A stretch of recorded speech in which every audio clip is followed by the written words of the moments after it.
예, 반갑습니다. 기자 여러분, 안녕하십니까. 저는 더불어민주당 수원정지역 국회의원 김준혁입니다. 여러분 혹시 알고 계시나요? 장생탄광 수몰사고, 1942년에 조선인 강제 노동자들이 일본 야마구치현에 장생탄광으로 끌려가서 거기서 엄청난 고통을 받다가 끝내 136분이 탄광 안에서 수몰돼서 돌아가셨습니다. 그러나 해방된 지 80년, 한일 국교 수립된 지 60년이 되는 지금까지도 이분들의 유해는 발굴되지 못하고 있습니다. 산자가 죽은 자에게 역할을 해야 되는데 거꾸로 죽은 자들이 산자를 살리는 이 상황 속에서 죽은 자들이 아직도 자신들을 찾아달라고 산자들에게 이야기하고 있음에도 불구하고 아직도 산자들이 그 역할을 하고 있지 못합니다. 그러나 여기에 계신 이분들께서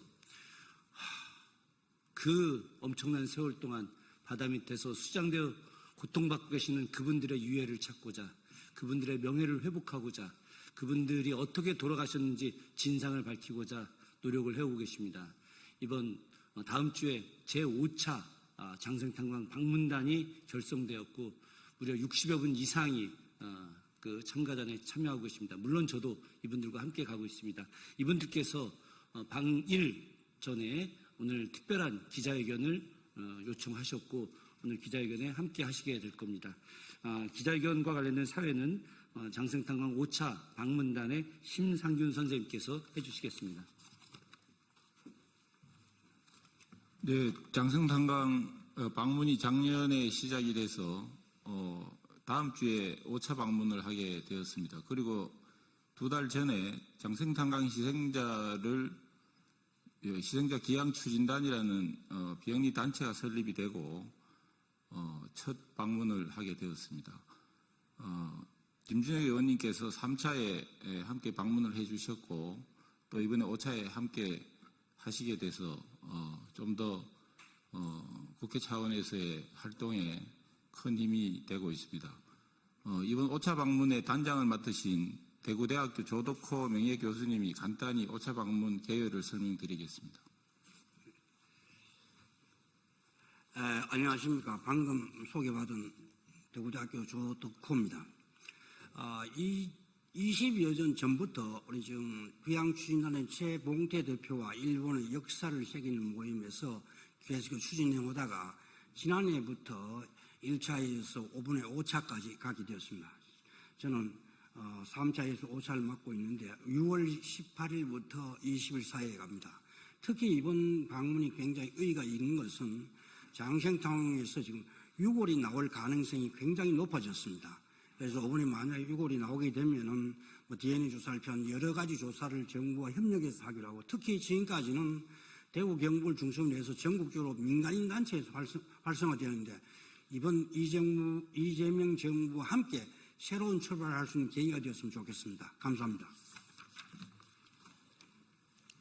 네, 다음은 장생탄광 희생자 기양 추진단의 향후 활동 방향 그리고 이재명 정부에 바라는 요구사항 등을 기양 추진단의 최봉태 대표께서 간단히 설명드리겠습니다.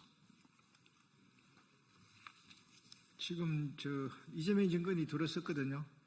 들어섰는데 지금 대통령께서 취임식 첫날 이 제3자 변제를 지속할 것이냐는 그런 일본 마인치 신문입니다만 그 질의에 대해 가지고 어떻게 말씀하셨냐 하면은 사죄할 것은 사죄하고 협력할 것은 협력하자 그렇게 말씀을 하셨는데 그래서 이 대통령의 대일 정책과 관련되어 가지고 이게 현실화시키기 가장 좋은 게 이게 장생탄광 방문입니다. 왜 그러냐면은 이 장생탄광에 저희들이 가서 만약에 이게 유골을 찾게 되면은 이시바 총리가 사죄하지 마라 해도 사죄를 할 수밖에 없을 겁니다.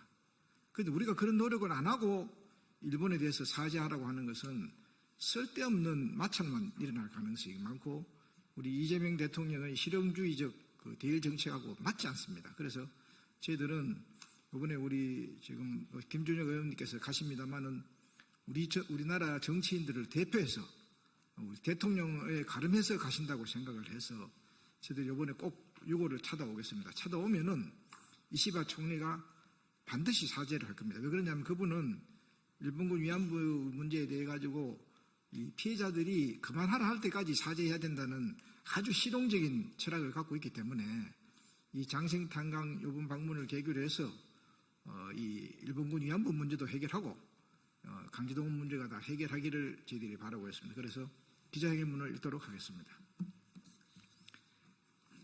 장생탄광 희생자 귀향 추진단은 2025년 6월 18일부터 2박 3일간의 일정으로 일본 우베시 장생탄광에 5차 방문을 합니다.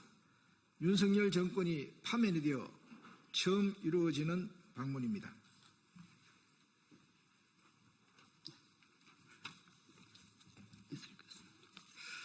우리 방문단과 일본의 장생탄광 물비상을 역사에 새기는 시민의 모임은 이번 방문이 한일협정 체결 60주년에 점하여 이루어져 원래 한일 간 바람직한 교류의 전형이 되고 있음에 자부심을 가지고 있으며 한일 민간의 노력으로 만든 성과를 기초로 한일 양국 정부가 노력하여 1965년 당시 미루어두었던 과제를 인도주의, 현실주의, 미래지향의 3원칙에 의거하여 해결을 하기를 촉구합니다.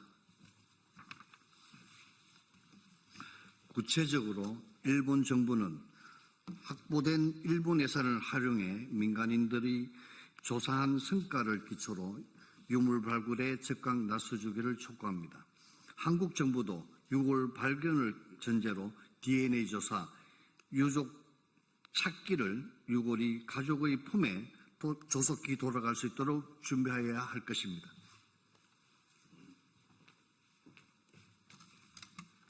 최근 일본의 이시바 수상께서도 장생탄광에 대한 한일 양국 시민사회의 노력을 고귀한 활동이라 언급하며 필요하면 현지 방문도 오실 뜻을 밝히셨고 이어 일본 정부 차원의 전문가 조사 여부에 대한 검토 작업에 들어간 바 있습니다.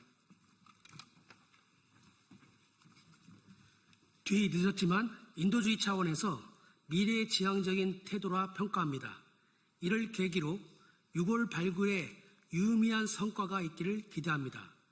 이재명 신정부 역시 최근 4일 시의식에 취임하여 사과할 것은 사과하고 협력할 것은 협력하자고 제안한 바 있으니 최대한 협력하여야 할 것입니다.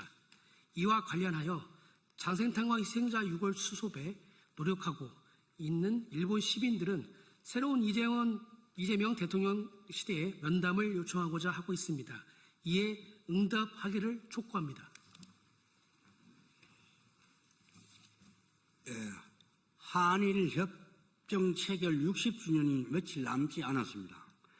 양국 언론도 양국 민간인들의 공동 노력을 양국 시민들에게 제대로 알리고 한일 양국 정부는 향후 주도 사업과 역사 개성을 위한 작업에 공동 노력하여야 할 것입니다. 2025년 6월 13일 장생탄광 희생자 귀향 추진단.